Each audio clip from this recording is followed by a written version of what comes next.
इकडे रत्नागिरी एसटी आगारामधून सुटणाऱ्या जवळपास 158 फेऱ्या रद्द झाल्या। डिझेल नसल्याने एसटीच्या फेऱ्या रद्द झाल्याची माहिती मिळते। ओएसिस फर्टिलिटीच्या तज्ञांनी आयव्हीएफ उपचार पद्धतीद्वारे 1 लाखांहून अधिक जोडप्यांना मातृत्व प्राप्तीचा आनंद दिला आहे।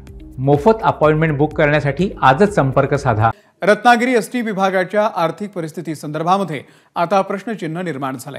रत्नागिरी एसटी विभाग तेल कंपन्यांसह स्पेअर पार्टचाही पुरवठा करणाऱ्या वितरकांचे आणि कर्मचारी वेतन यासह जवळपास 15 कोटी रुपयांहून जास्त रुपयांचे देणेकरी असल्याची बाब समोर येते आहे। आढावा घेतलेला आहे आमचे प्रतिनिधी अमोल मोरे यांनी।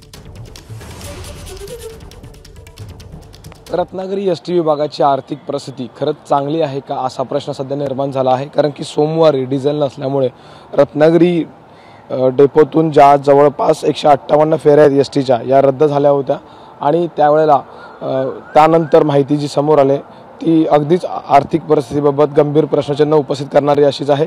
कारण की जवळपास 15 कोटी रुपये हा रत्नागिरी एसटी विभाग देणेकरी असल्याची सध्या माहिती समोर येते। यामध्ये इंधन पुरवठा करणाऱ्या कंपन्यांसह स्पेअर पार्ट असेल, टायर्स असतील किंवा अगदी कर्मचाऱ्यांचे वेतन असेल, तसंच देखभाल दुरुस्तीचा खर्च यांचा देखील समावेश आहे। कारण की सोमवारी जवळपास इंधन नसल्यामुळे ज्या काही फेऱ्या रद्द झाल्या त्याचा फटका हजारो प्रवाशांना बसला। अगदी रत्नागिरी जिल्ह्याचा विचार केल्यास जवळपास 5000हून जास्त किलोमीटर ह्या एसटी त्या जिल्ह्यामध्ये धावत असतात आणि त्यासाठी इंधन देखील मोठ्या प्रमाणात लागत असतं।